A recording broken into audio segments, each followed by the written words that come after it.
እግዚአብሔር ከፈቀደ እንደማንኛውም ሰው መልኩሽ እዚህ ቤተክርስቲያኗን ለማገልገል ዝግጁ ነው። እሱ ማታ ሰርፕራይዝ ማድረግ አበባ ብዙ ነገር አድርጌ ለቤት ውስጥ ጠበቅኩት። እሱ መርዶ ይዞ እየመጣ ነው። እሺ እኔ ደግሞ ደስታ ይዤ እየጠበቅኩት ነው። እሺ ሲያየኝ ደስተኛ ነኝና ጥፍ አድርጎ እጁን ከኋላ ይሄ የወረቀቱን እንትን ውጤቱን ከኋላ ከኪስ ውስጥ ከተተው። እሺ ግን ሊያሳይሽ ወስኖ ነበር ማለት ነው? አዎ አላወቀም። እሱ ልጅ እንዳረቀስኩ ምናምን አላወቀም። በቃ ህመሙን ሊያጋራ ነበርና ደስታ ሲመጣ ደግሞ ለምን ከነ ደስታ ይፈናርቅ ይዤ ልኑር ብሎ አሰበ፣ ወሰነ። ያልነገርኩሽ እኮ እንዳትሞች ቢገነ ልጅ ስለፈለኩኝ ነውና እኔ ካንሰር አለበት ብዬ ግን መዳን ይችላል። አበድኩ። ሂድ ወደ ውጭ ገንዘብ አለ፣ 4-5 መኪና አለ፣ ድርጅት አለ፣ እንሽጥ። አሁን ልጄን ስላየው ወደ ውጭ ሄጄ መታከም እችላለሁ ምናምን ነገር ብሎ እቅድ አቀድን። ወደ ውጭ እንዲሄድ እየተዘጋጀ እያለ ለምን ድኖ ይመጣል፣ ለምን ደስተኛ ይሆናል ብሎ ባሌን ገደሉብኝ። እንዴት? እባክሽን ተረጋጊ። እሷን ከምንገል ለምን ልጇን አንገለው? አቤት ልጇን ገለለ። አቤት ጭካኔ! አቤት ኑርሳን ብለው አሰቡ። አቤት ህይወቴን ነጠቀችኝ። ዓለሜን አደብላለቁት። እግዚኦ ማረነ ንጉስ።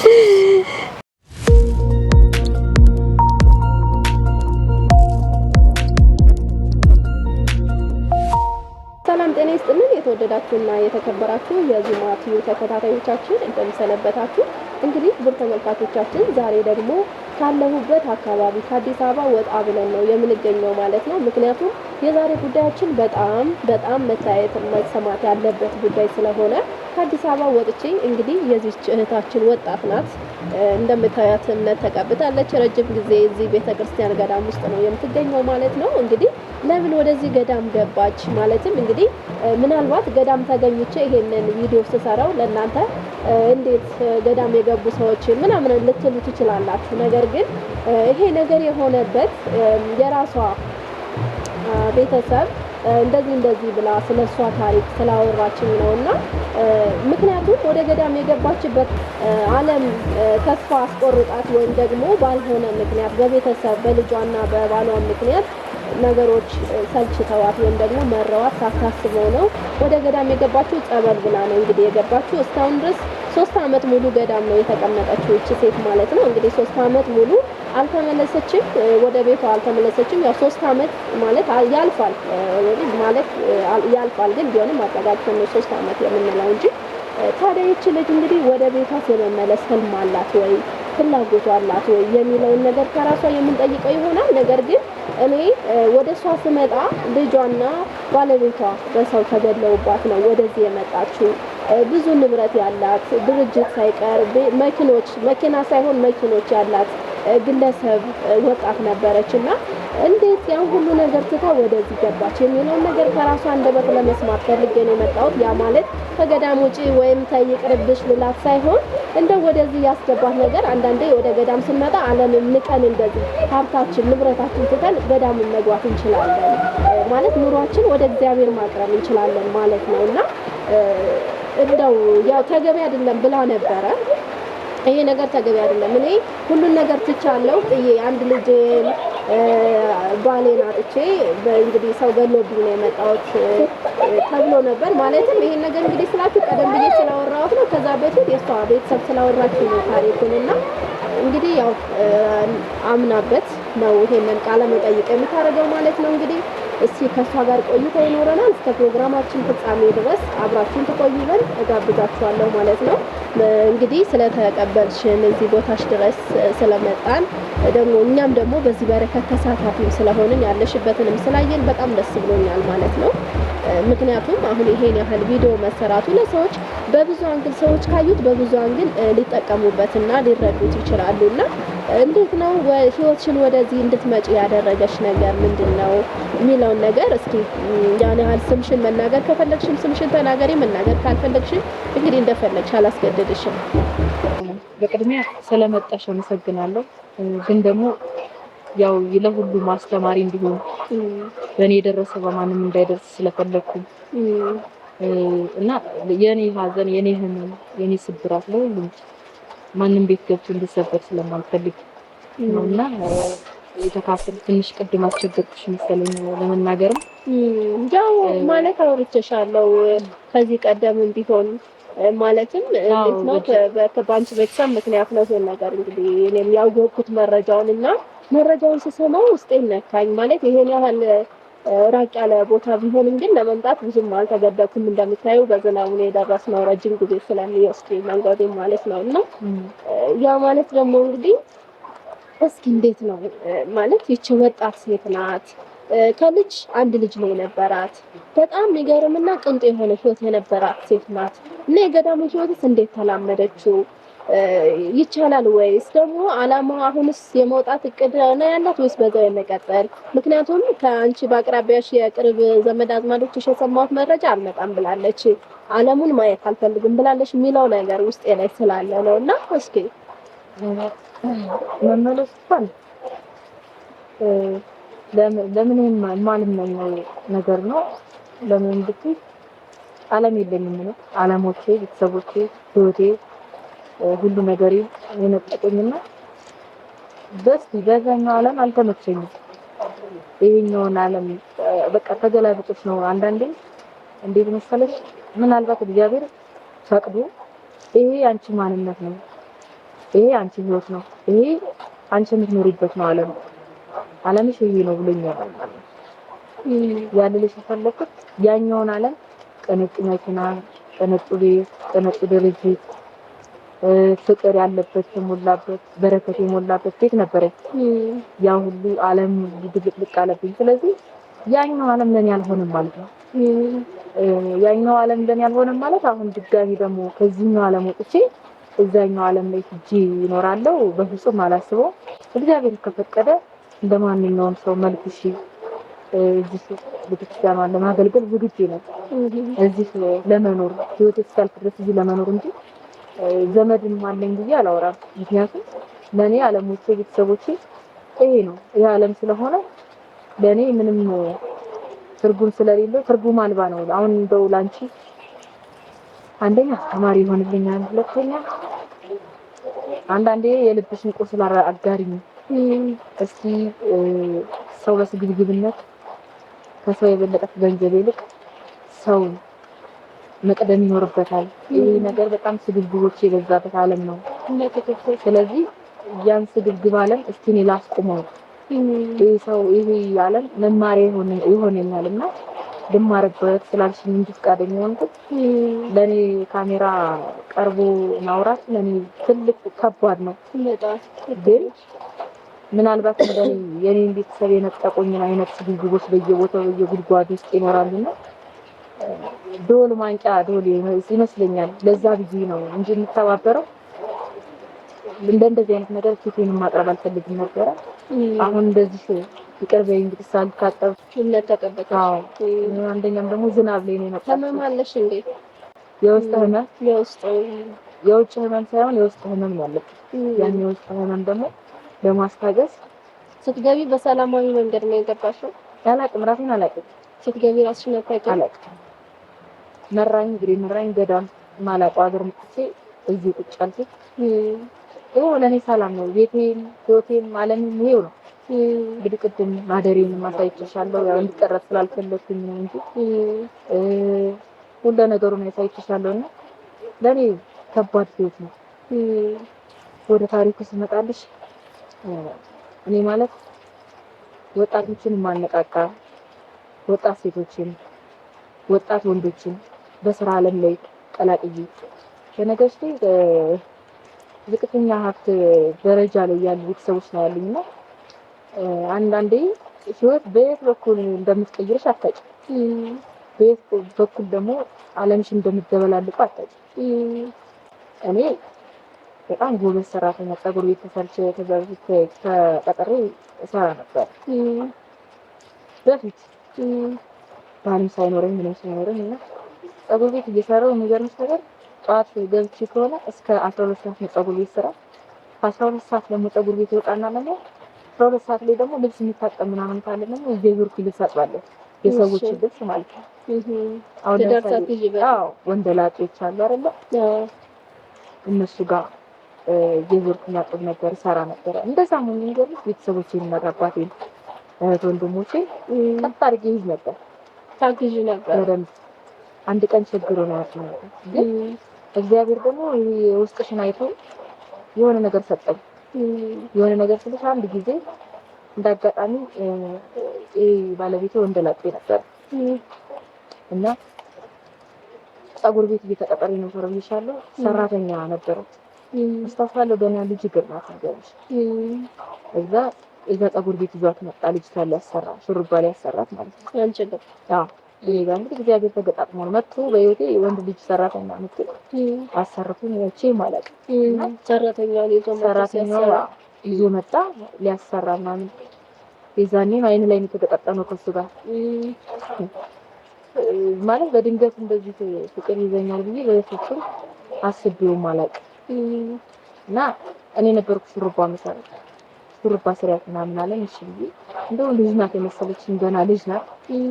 እዛ ልጅና ስራት አይ ሰራተኛ ነው አለ። የበለጠ አንዳንዴ አልፎ ተርፎ ከመልክ ይልቅ ደግነቱ ማረክሽ ሳይል እለት ነው እንደዛ ሆንኩኝና ከዛ ስልክ ስጨርስ ስልክ ደውልልኝ ስልክ ልስጥሽ ማለት ነው። እሺ ብዬ ስልክ ተቀበልኩ። ከዛ መቶ እንዲወስዳት ማለት ነው። መቶ እንዲወስዳት ከዛ ልክ ሹሩባውን እንትን ብለን ሰርች ጨርሽና ደወልኩለት። ልጅቷ ጨርሳለች። ይቅርታ ግን እንደዚህ ስለተከናነብኩኝ ያው እምነቱ እንትን ስላለኝ ለዛ ነው። እሺ ችግር የለም ምንም ችግር የለም አይረብሽም እንዴ ምንም ችግር የለም። ከዛ ደወልኩለት ጨርሳለች መጣ። መኪና ይዞ መጣ። እሱ ይዛኔ በጣም የባላት ልጅ ነው። አሪፍ ነው የሚኖር ልጅ ነው። እሺ ከዛ መጣ ሂሳብ ከፍሎ ከዛ በኋላ ይዟት ሄደ። ማታ ደወለልኝ። እንዴት ነው ወጣሽ? ልክ ረጅም ዓመት እንደምንተዋወቅ ሆነ ወጣሽ ምናምን ሲለኝ አይ ገና ሁለት ወር ይቀረኛል። በቃ መኪና የት ነው ቤትሽ? እንደዚህ አይነት ቦታ በቃ ወጥቼ ወስድሻለሁ ሲለኝ እሺ ብዬ ጠበኩት። ከዛ በኋላ መጣ። ልክ ሲመጣ መኪና ውስጥ ገብቼ ምናምን ሄድኩ። በነጋታው እኔም ማመላለስ ስራው ምን ሆነ እኔም ማመላለስ ከስራ ቤት ሆነ። ከዛ ግንኙነታችን እየጠበቀ መጣ። እኔ እንደኔ አይነት የምልሽ አሁን አንዳንዴ የማንም ቤተሰብ ቢሆን ደህና ቤተሰብ ከሌለሽ ማንም ካንቺ ህይወት አይፈልግም፣ ካንቺ ጋር ህይወት አይፈልግም። አይ የዛን ሰዓት ለፍቶ አዳሪ ነኝ። ቤተሰቦቼም እንዳልኩሽ ምንም ነገር የላቸውም። ግን እኔን እንደዚህ ተጋብቶ እኔን አፍቅሮ ምናምን ይኖራል ብዬ ሀሳብም የለኝም። እዛ እያልን ከሱ ጋር አብረን ጥሩ ጊዜ ማሳለፍ ጀመረ።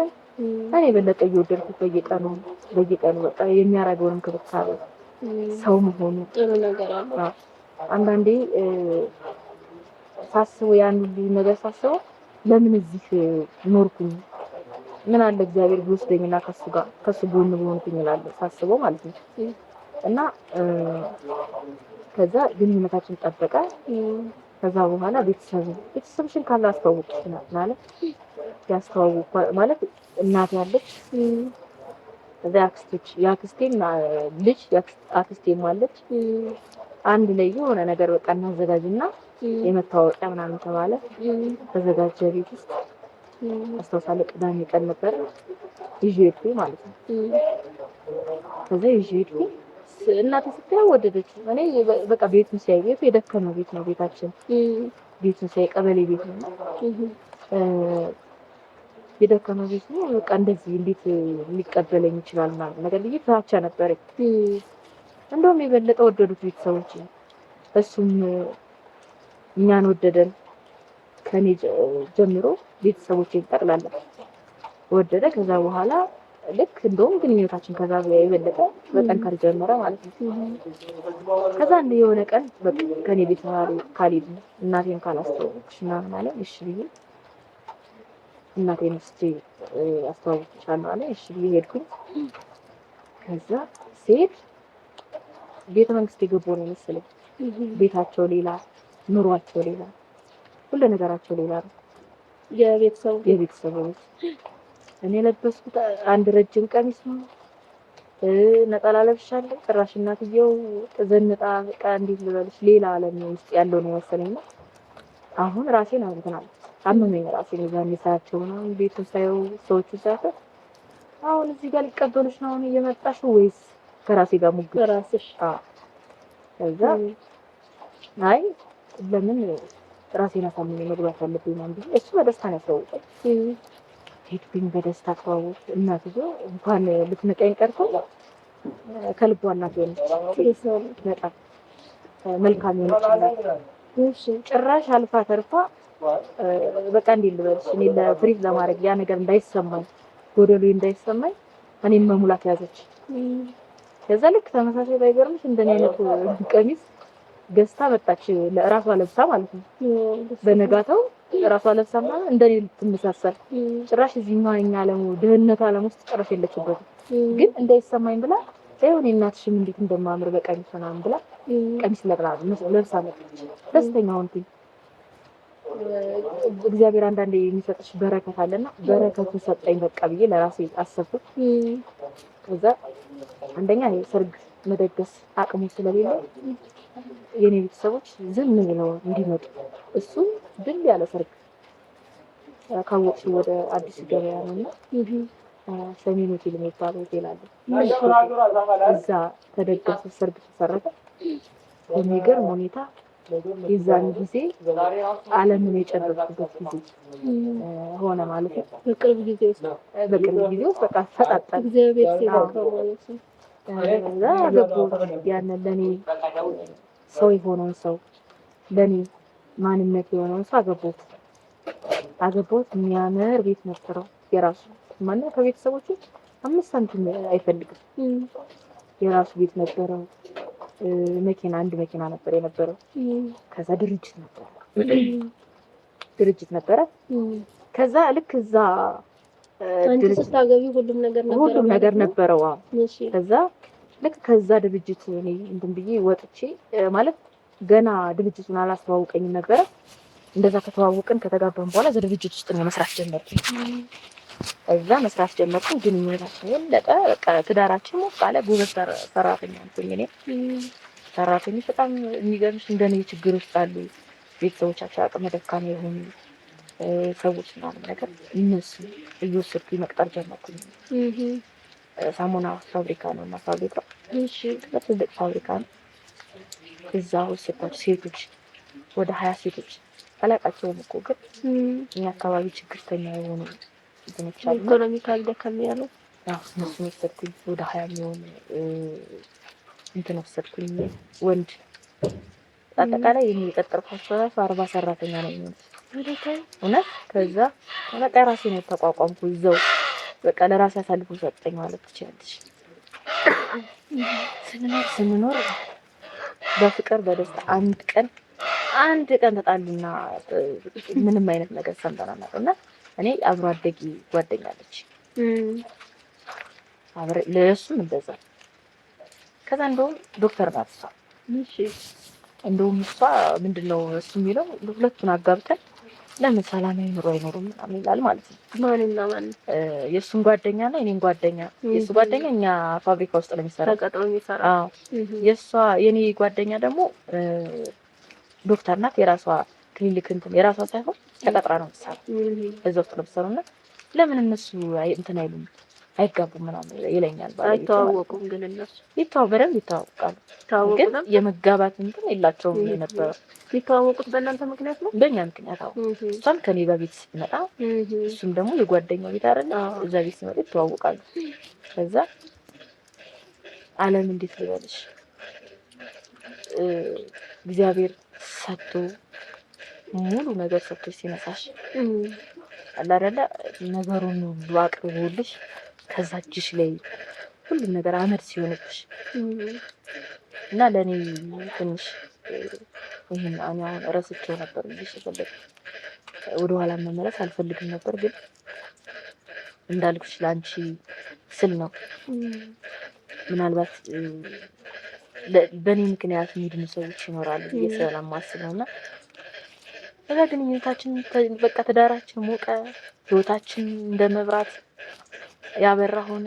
ከዛ በኋላ በመሀል ራሱ ይታመማል ባለቤቱ ኃይለኛ እና ግማሽ ራስ ምታት ነው የሚለው የማይግሬን የሚባል በሽታ ነው ነገር ብዬ እንትን እለዋለሁ።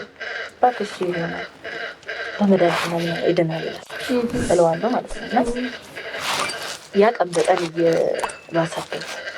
እየባሰበት ህመሙ ጓደኛውን ጠርቼ ይዞ ሊሞት ነው ምን እንደሚሻለኝ አላውቅም። አንተ የቅርብ ጓደኛው አብሮ አደጉ ነው። ስለዚህ ሐኪም ቤት እንዴት እባክህ እርዳኝ፣ ያለበዛ ደግሞ እናቴን አምጥቼ እናቴ ፊት እንትን ማለት አለብኝ፣ ይሄን ነገር ማውራት አለብኝ እናቴ ፊት ሳይደርስ ግን አንተ ማልድልኝ ነገር አልኩት። እሺ ብሎ አናገረ። እሄዳለሁ ነገ ዛሬ ስለ አንድ ቀን በቃ ተነስቼ ነው ወደ እናቴ ደረስኩኝ ማለት ነው። አኩርፌ እሱ እንዲህ ስለባደጉኝ ምን ሆነሽ ነው አንተ ጋር መኖር አልፈልግም። ለምን በቃ ካልታከምክ በየቀኑ ራስ ምታት ለሊት ነገርሽ ይነሳል። ብንን ብሎ ከእንቅልፉ ይነሳል። በጣም ከባድ ራስ ምታት እንዳውሬ ሄደብኝ። በቃ ጭንቅላቴ ውስጥ የሆኑ በጣም ብዙ የሆኑ አውሬዎች አሉ ነገር ነው ማለት እውነት ከባድ ነው። እንደዛ ስለሚል ለምን አንድ ቀን ምን ነገር ይሆን በየቀኑ ታቻለ ተነስቶ ዛኔ ሄዳ ሲሄድ የጭንቅላት ካንሰር አለበት ተባለ። የጭንቅላት ካንሰር? አዎ፣ ግን መዳን ይችላል። እሺ።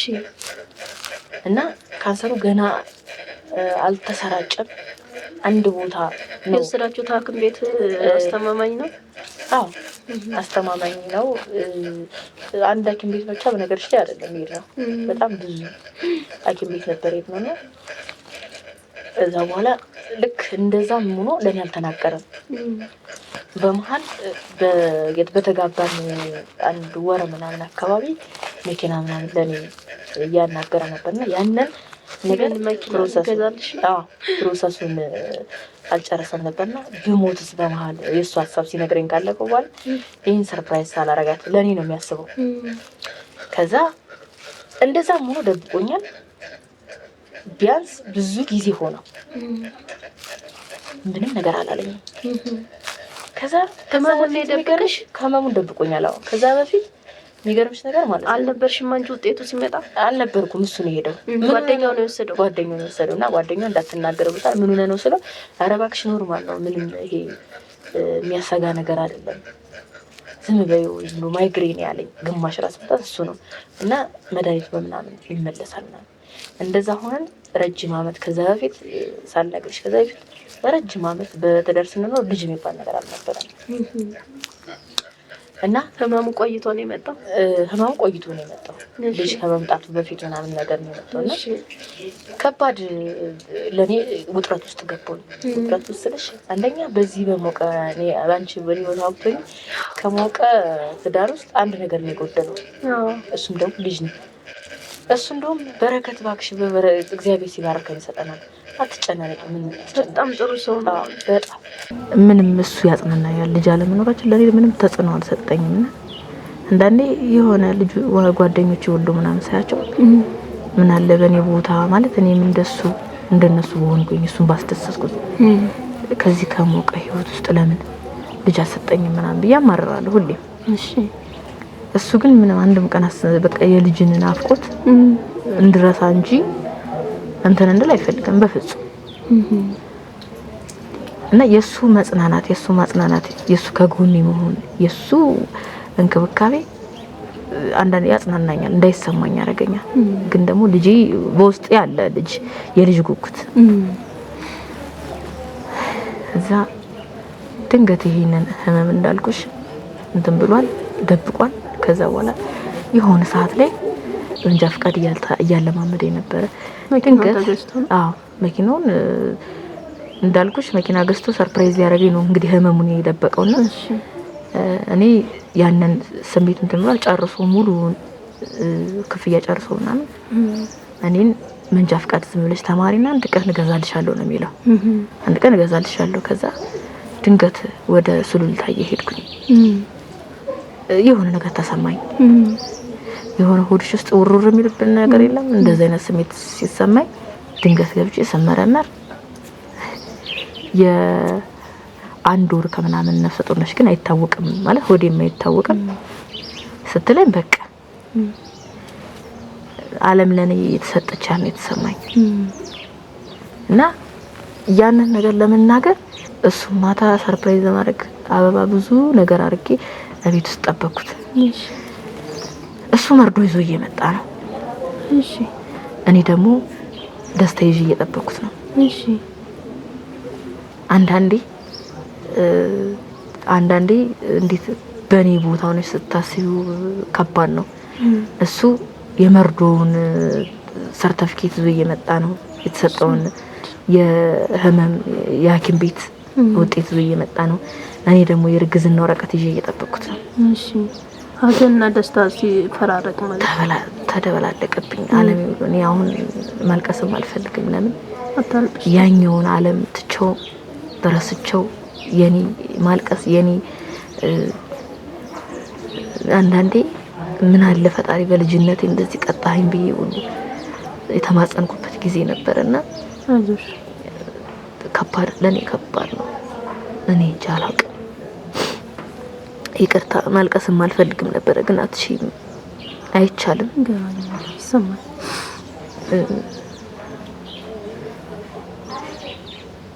ወጣት ነኝ እንደምታይኝ ሁሉ ነገሬን ነው እሱ ነው እኔም ወደ አንቺ ገፍቼ እንድመጣ ያደረገኝ ነገር የነበርሽበት ህይወት የወሰንሽው ውሳኔ እሺ ለራሴ ቀልግብቼ እግዚአብሔር ለተሻለ ነገር አዘጋጅቶ ላለማልቀስ ለራሴ ቀልግብቼ ነበርና ያንን ዓለም ትቼ ወደዚህ ማሰብም አልፈልግም ነበር። ከባድ ነው እና ሲመጣ ፊቱ ጥቁር ብሏል። የኔ ደስታ አለ እዛ ጋር በሩ ባባታ አሸብርቄ ከበር ድረስ ነው ይገርምሽ እንትን ጠበቅኩት ነው። እሱ ወረቀት ሲያየኝ ደስተኛ ነኝና ጥፍ አድርጎ እጁን ከኋላ ይሄ የወረቀቱን እንትን ውጤቱን ከኋላ ከኪስ ውስጥ ከተተው።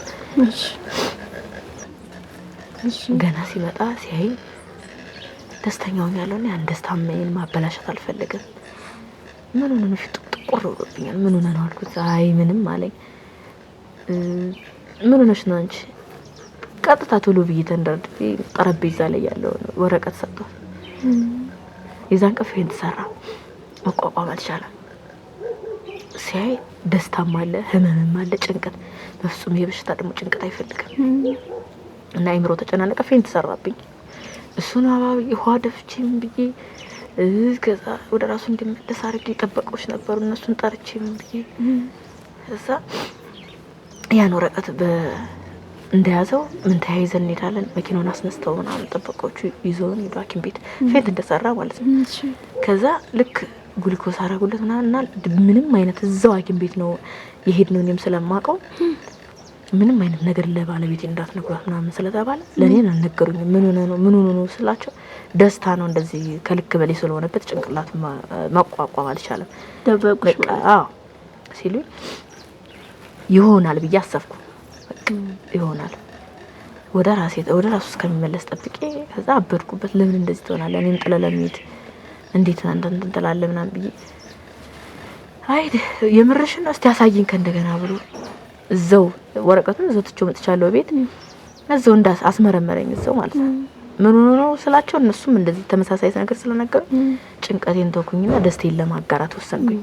ከዛ በኋላ ተመረመርኩ። እዛው ስመረመር ልጅ አለ በውስጤ የ1 ወር ከምናምን ልጅ። አስቢ ደስታችን ይዘን ወደ ቤታችን ያን ወረቀት ቀደደው እሱ ኪስ ውስጥ ያስገባው። ጭራሽ ማየት የለባት ምናምንና ግን ሊያሳይሽ ወስኖ ነበር ማለት ነው።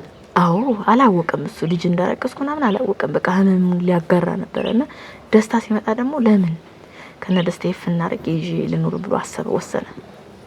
ከዛ ምንም ነገር አልተናገረም። አንዳንዴ ለምንድን ነው ያልነገርከኝ ቀድመህ ይዛኔ ያላሳይሽ? ይሄ አሁን ምልሽ እንዴት ነው ገና ያ የልጅ ደስታ በነበር ታሪክ ነው ማውራሽ እና ለምን አልተናገርክም? ለምን እንደዚህ ያልሆንክም ስለው አይ እኔ አሁን ብናገር አንደኛ ደስተኛ ነኝ። ልጅ መጥቷል። ስንጠብቀው የነበረው ስንጓጓለት የነበረው ልጅ አለ። ሁለተኛ ነገር ደግሞ እኔ በፍጹም ታሪክ እንድትገይኝ አልናገርም። ለምን አንቺንም ልጄንም ማጣት አልፈልግም። ምክንያቱም ደግሞ የኔ እንደዛ የተባለበት ምክንያት ረጅም ጊዜ ልጅም ቢሉ ስለመጣ ማህፀን መሸከም አይችልም ተብያለሁና ጥንቃቄ አድርጊ ተብያለሁ። ትንሽ ነገር እንትን ካለ በቃ ሊወርድ ይችላል እና ጥንቃቄ ስላልኩ እሱ ያንን ነገር ይዟል። በቃ ያን ነገር ተነግሮታል እዛው እሱን የወሰድኩበት ሐኪም ቤትና ያን ነገር ላለመናገር የወሰነው የቀደደው ምክንያቱም ብነግራትም ደግሞ ሌላ መጥፎ ነገር ይፈጠርባታል። ስትጠብቀው ውስጥ ጓጓለት የነበረው እኔ ብሞትም የኔ የምትገዛ ትቀመጣለች ብሎ ነው ያሰበው ጭንቅላት ውስጥ። ግን መስሎት ነው ያለሱ ህይወትና ኑሮ የለም እና በአጋጣሚ ሆዴ እየገፋ ምናምን ሲሄድ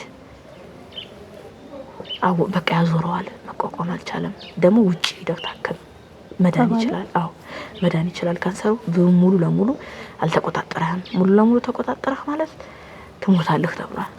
ግን ገና ስለሆነ የመዳን እድል አለህ። ሄድና ውጪ እሱ ስራውን ምን አደረገ? እኔ መንከባከብ ድርጅቱን ተው። ግን ቤት ሲሆን አንዳንዴ ይሽከረከርና ይዞርበትና ከዛ ቁጭ ይላል። የሆነ ቦታ ላይ ወንበር ይዞ ወይ ያገኘውን ነገር ይዞ ቁጭ ይላል እና ለምን አፋጠጥኩት በጣም። አንደኛ ምንም አልሆንም ላይ ጠንክሯል። እንደዛ የተባለው አሁን ይወርድባታል ያልተባለው ገና በ6 ወር ቢያንስ 3 ወር ወይ 2 ወር ከሆነው በኋላ ነው የሚወርድባት እንጂ አሁን ደህና ናት አይወርድባትም ስለተባልኩኝ ለማወቅ ስለፈለኩ የሆነ ነገር ግን ባይገርምሽ የሆነ ነገር እንዳለ እየተሰማኝ ነበር ውስጤ። በጣም እየከበደኝ ነበርና የማይግሬ ብቻ እንደዚህ ያረክም።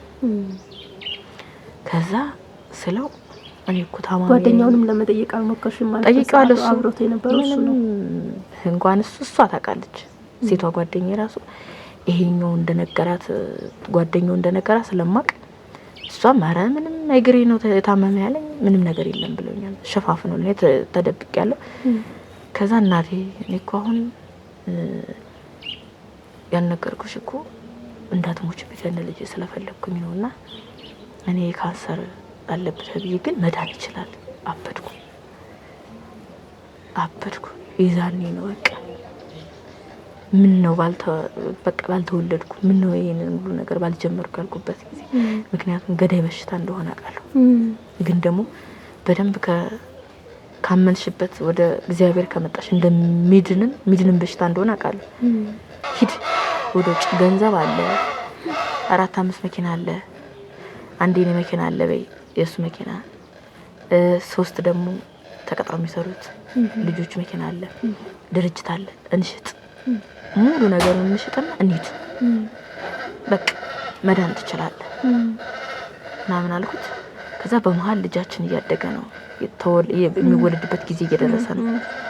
ከዛ አይ ልጄንማ ሳይወለድ ሳላይ እየተማሪ ምናምን አለ። እሺ ብለን ግድ የለሽም በመድኃኒት መቆጣጠር ይቻላል። ኬሞ ወሰድ ተባለ። አልወስድም አለ። ኬሞ ደግሞ በጣም ያደክማል። ስለሚያደክም ስለዚህ መድከም አልፈልግም ልጄ ተወልዶ ማየት ፈልጋለሁ አለ። እኔም በሽታውን ተቀብዬ እያደረ እንደውም መድኃኒቱን በስነ ስርዓት እየተከታተልኩ መስጠት ጀመርኩኝ። 9 ወር ሆነኝ እኔ ማለት ነው። እንደዛም ሲሆን የሱን ጓደኛ የኔን ጓደኛ ከጠጋባችን ተለይተው ነው ያውቁ። ከዛ ልክ ያ ሁሉ ነገር አልፎ ደስተኛ ህመሙን ተውኩት፣ ረሳሁት። እሱም የሱን ህመሙን ረሳሁት። ከዛ በኋላ በቃ ማሰብ አልፈልግም ምናምን አለ። እኔ ማሰብ አልፈልግም አልኩት። ተባባለን። እሺ ብለን ልጃችን ተወለደ ማለት ነው። ሲወለድ ዓለም እንዳዲስ የተፈጠረች መሰለኝ። ወንድ ልጅ ነው የሚያምር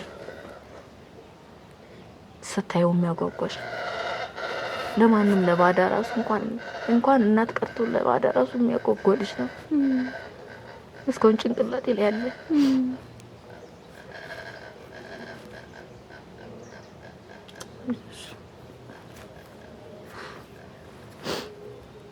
እና ተወለደ ልጃችን።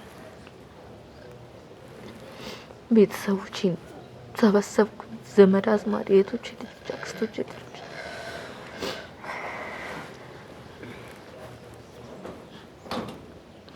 የ6 ወር ልጁ ነው የሚገርምሽ። ልክ ስታጫውቹ ምናምን ፈገግታው ሁሉ ነገሩ ይመጣብኛል።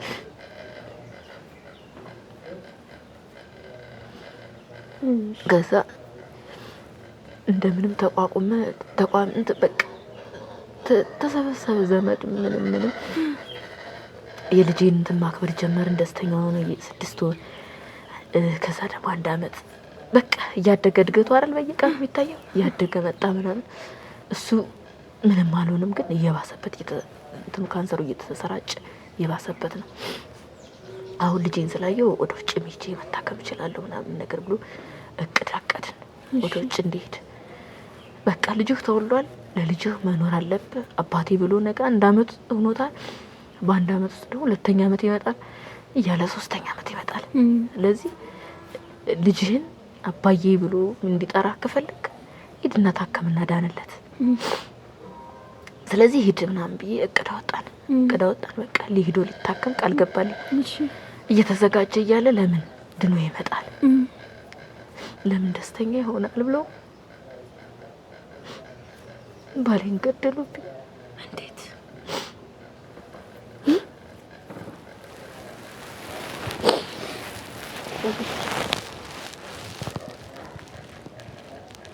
እባክሽን ተረጋጊ።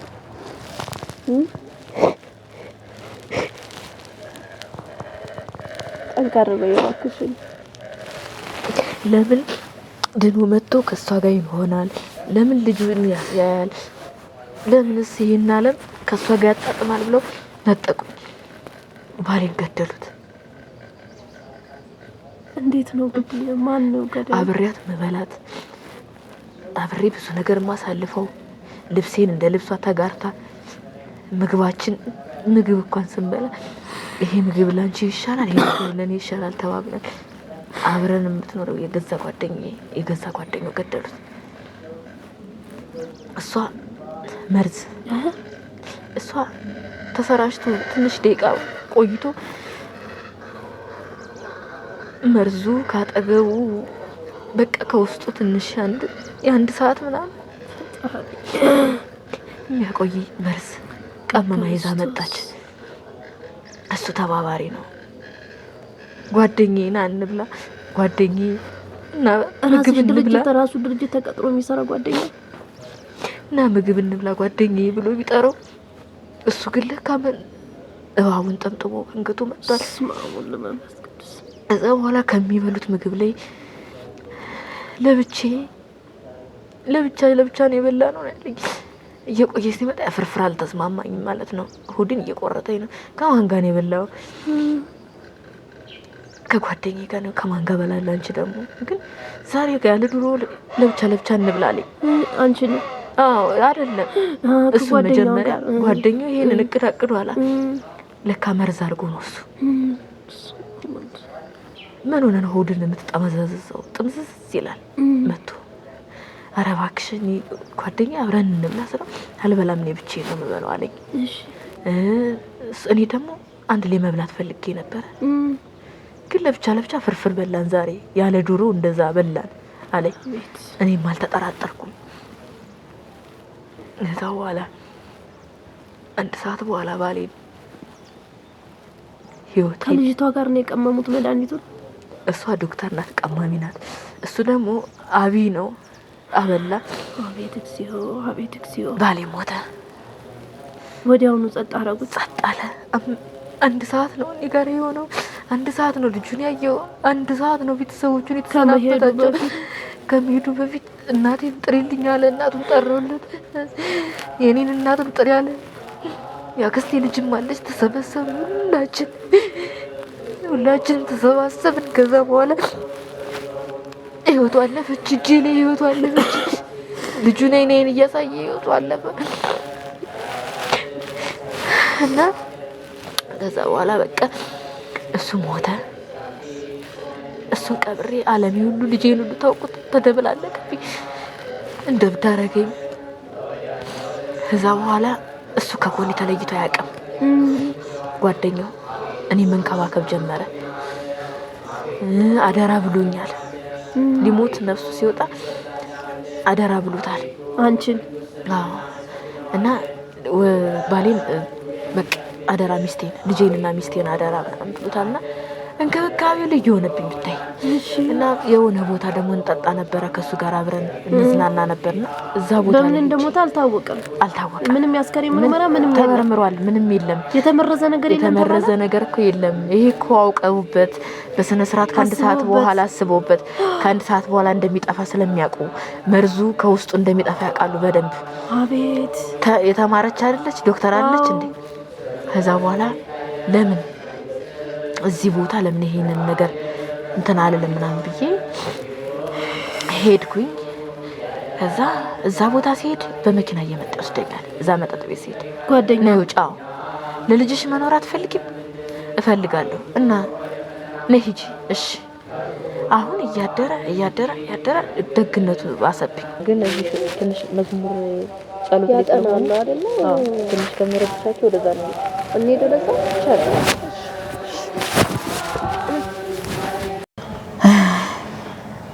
እና ባለቤቴን በጭካኔ እንደዛ እየወደደው እንደዛ እያበለው እያጠጣው ብዙ ነገር እየሆነ አቤት የሰው ጭካኔ ግን እንዴት ነው በዚህ ልክ እንዴት ብለው አሰቡት? እንዴት ተብሎ ነው ሰው ያለፋበት ተቀጥሮ ከሚሰራበት ድርጅት ንብረት ለመውረስ እንዴት ይሄን ያህል ጭካኔ ጥግ ይሄዳሉ? ፊልድ ብላ ቆይታ መጣች። ከዛ ምን ሆነሽ ነው የጠፋሽ ምናምን ብዬ ከዛ አንድ ቀን አብረንተኛን ከኔ ጋር ማለት ነው እሷና አንቺ። ከዛ ስናወራ ለልቱ ሙሉ ስናወራ አደረ። ምን ሆነሽ ነው ስላት እንደዚህ በቃ ፊልድ ስራ ነበረብኝ። ለካሳ ሌላኛው መርዝ ልታመጣ ነው ሄደችው ልትቀመም ነው ሄደችው። እሺ ግራ ገባኝና በቃ አንቺም ከሌለሽ ጓደኛዬ አሁን ደስተኛ አልሆንበት ቢያንስ አንቺ ማጠገብ ይሁን ምናምን አልኳት። እሺ አለች። ልጄ ባይኖር እንዳልኩሽ ያለኝ አማራጭ ሌላ ነገር ነበር። ግን አሁን ልጅ አለ በመሃል። ስለዚህ ለምን እሱን አብሬው አንኖርም? ለምን ደስተኛ አልሆንም ብዬ አሰብኩኝ። ከዛ በኋላ ሳስብልሽ አጅሬ ህይወቱን ለካ ለምን እሷን ገለናት?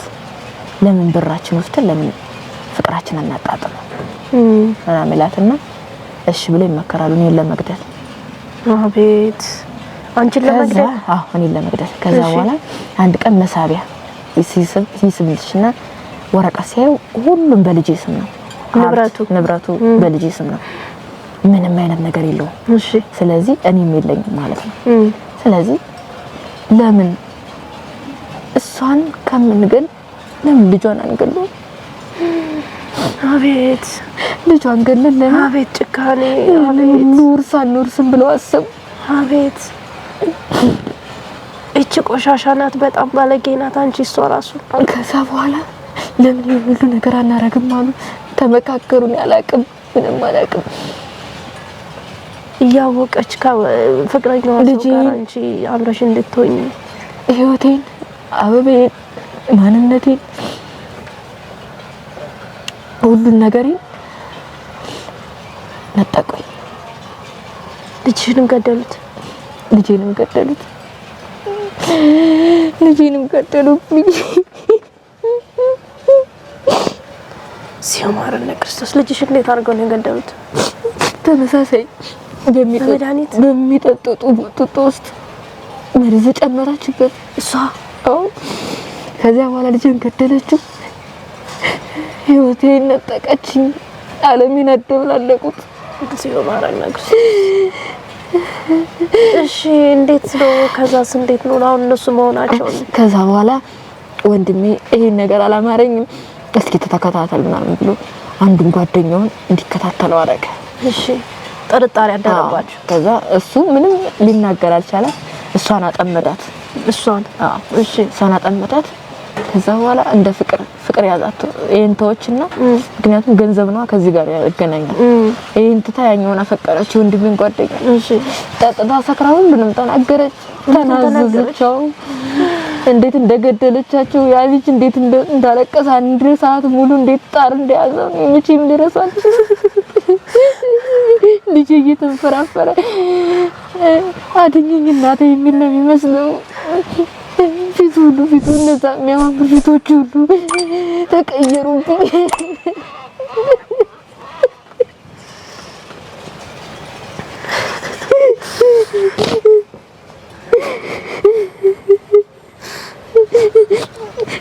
ተቀየረ ልጄ ፊት ያዩት ሰውነቱ ሁሉ ተወጠረ ሆዱ ሁሉ ተነፋ ልጄ ከዛ በኋላ ልጄን ገደለችብኝ ሁሉንም ነገር ተናገረች እሺ ልጄንም ቀበርኩ ባሌንም ቀበርኩ ሁለቱን በህይወቴ ውስጥ ያሉትን ብቸኛ ጓደኞቼን ብቸኛ ሰዎችን ብቸኛ ቤተሰቤን ገደልኩኝ ቀበርኩኝ በቃ አንቺ አይደለሽም የቀበርሽው አንቺ አይደለሽም እነሱ ተከታትለው ወንድሜ መጣ ከዛ እነሱ ታሰሩ እድሜ ልክ ተፈረደባቸው ምን ዋጋ አለው እድሜ ልክ ቢታሰሩ ልጄን አበበዬን ጓደኛዬን ባሌን አይመልሱልኝ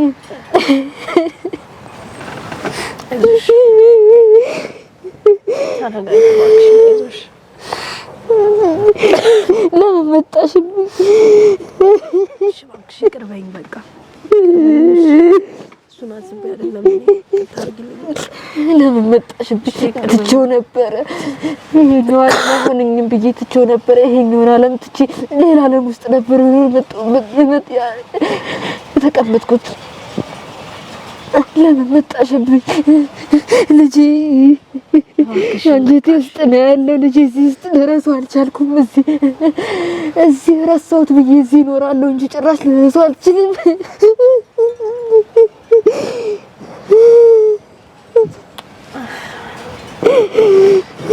ታውቂያለሽ ሰነፍ ሆንኩኝ ደካማ ሆንኩኝ ወደ እነሱ ለመሄድ ራሴን ራሱ ለመግደል አልቻልኩም ራሴን ራሱ ከነሱ ጎን ለመሆን በፍጹም አልቻልኩም እግዚአብሔር ነው እንጂ ትክክለኛው ነገር በቃ አንቺ ቦታ በኔ ቦታ ብትሆኚ እኔ ጋር ትቀመጫለሽ አይ በፍጹም እኔ የሚገባኝ እነሱ ጋር ከጎን መተኛት ነበር ግን እግዚአብሔር ደግሞ ጨከነብኝ በቃኝ እሺ በቃ እባክሽ ከዚህ በላይ አታልቅሽ በፈጣሪ ይሻል አልገባሽ እሺ በቃ ተረጋጊ እኔ አንቺን ለማስለቀስ ብዬ አይደለም በፈጣሪ በቃ እባክሽ ምን አይነት ጨካኝ ሴት ናት ልትይኝ ትችያለሽ ለምን ተቀመጠች እዚህ ልትይኝ ትችያለሽ ለምንድን ነው እንደዛ ምልሽ ምን እኔ መቀመጥ አይገባኝ ልጅ እየናፈቀኝ ነው ባሌ እየናፈቀኝ ነው ቤተሰቦቼ ናፈቁኝ ቤተሰቤን ቀብሬ እዚህ ቁጭ ማለት አልነበረብኝ አልገባሽም ቤተሰቦቼ ተሳሳቡ ይለሽ በፍጹም ቤተሰቦቼ መቃብር ውስጥ ነቻለ ያሉት እኔ ሌላ ቤተሰብ የለኝም ምንሽ ነው ታይ በቃሽ ይበቃኛል በቃ ይቅርታ አድርጉልኝ በቃኝ እሺ በቃ ትቻለሁ እኔ ምንም አልጠየቅሽም በቃ ታይ ራስሽን እንድታረጋጊ ብቻ ነው የምፈልገው አንቺ ትክክለኛውን መንገድ መርጠሻል አሁን በቃ እግዚአብሔር የወደደው ነው በቃ የሚያደርገው ምንም ማድረጋትሽም ከፈጣሪ ጋር መጣላታትሽም ይሄ ደግሞ የሱ ስራ ነው ሁሉም ሰው ቢሆን የራሱ የሆነ የተጎዳ ነገር አለው ከለተለት ሰው ይናፍቅሻል በቃ አሁን መርሳት አለብሽ አንቺ የተረጋጋ ቦታ ነው ያለሽው በቃ ዘላለማዊ ህይወትሽን ነው ያልሽው አይተሻል አይደል ምድር ላይ ምን ያህል ሰው ማይኖር እንደማይችል አይተሻል አይደል ስለዚህ አንቺ ደግሞ ዘላለማዊ ህይወት ትክክለኛው ህይወት እግዚአብሔር መርጦሻልና እባክሽ ተረጋጊ በቃ ተረጋጊ እሺ በጣም ታርጊልኝ እሺ ይቅር በይኝ በጣም አይዞሽ እና አሁን ይቅርታ ጠይቃቸዋለሁ ማልቀስና ይገባኝ ነበር ግን አንዳንዴ የነበረውን ውስጥሽ የነበረውን ቁስል ስትነካኪው እንደገና እንዳዲስ ይደማልና ቁስሌ ስለደማ ነው አይገባኝም እንደዚህ ማልቀስ አንዴ ቃል ገብቼ እንትን ብያለሁ አሁን ለ3 አመት ያክል እዚህ ቆይቻለሁና እግዚአብሔር ከፈቀደ ደግሞ እሱ ከፈቀደ እሱ ከመራኝ ወደ መራኝ ቦታ ሄዳለሁና አለቀስኩባችሁ ይቀርበል አሁን ለምደሽዋን አይደል ህይወቱን ማለት እዛ ለማው የነበርሽበት ህይወትና እዚህ ያለው ህይወት ንብረቴንም ሁሉ ነገሬንም በልጅ ስም ነበር የነበረው ለተቸገሩ ህፃናት በካንሰር ህመም ለሚሰቃዩ ለእናቶች ለእርዳታ ድርጅት ሰጥቻለሁና ፈርሜያለሁ ፈርሜሻል አለማያ ያስፈልገኝም አንቺ ትክክለኛው በቃ እግዚአብሔር የሚወደውን ነገር ነው ያረግሽው ታውቂያለሽ አይደል? በቃ ያኔ ሳታስቢው ያ ህይወት መጣ። አሁን ደግሞ በቃ ሳታስቢው ተነጠቅሽ። አሁን ደግሞ እግዚአብሔር ትክክለኛውን ዘላለማዊ ህይወት ወደ አንቺ ላከ። እውነት ነው። እና ስለዚህ ትልቅ ቦታ ላይ ነው ያለሽው። በጣም ትልቅ ቦታ ላይ ነው ያለሽው። እሱን ማሰብ አለብሽ። ቋሚ የሆነ ህይወት ጽናትም ከሆነ እዚህ ጋር ዛሬ ጸንተሽ ዛሬ እንደማንኛውም ጸበልተኛ ምናምን ልትሆኚ ትችያለሽና አሁን እዚህ በኋላ አንቺ የሚከብድሽ ነገር የለም። በጽናትም ሆነ የምትቀጥይ ከሆነ በጽናት ቀጥለሽ እንግዲህ ንብረቱንም ለተቸገሩ ህጻናት ከፈረምሽ እንግዲህ አንቺ ህይወትሽ በቃ ዘላለማዊ ቤት መስራት ፈልጋለሁ ካሽ ጥንክር ብለሽ ዘላለማዊ ህይወትሽን መመስረት ነው። መብራን ጥንካሬውን ጽናቱን ትስጠኝ፣ እሷ ትደግፈኝ። ተመልካቾቻችን እንግዲህ የወጣቷ ታሪክ አሳዛኝ የህይወት ታሪክ የልጇ የባሏ ህይወት እንደሰማችሁት ነው የሚመስለው ማለት ነው። በጣም ከባድ ሁኔታ ነው ያሳለፈችው። ነገር ግን እኔ ያው ይሄን ቁስል ልቀሰቅስባት ሳይሆን ጥንካሬዋና ወደዚህ የገባችበት መንገድ እንዴት ነው የሚለውን ነገር ለማወቅ ነው እዚህ ድረስ የመጣሁትና ቢያንስ እንኳን ሰው እንዳላት እንኳን ብታስብ ብትረጋጋ። በእርግጥ ትክክለኛው ከሰው በላይ እግዚአብሔር ጋር ያለችው ትክክለኛ ቦታ ከሚያረጋጋት ራሷን እግዚአብሔር መርቶ በቃ ራሷ አምጥቷታል።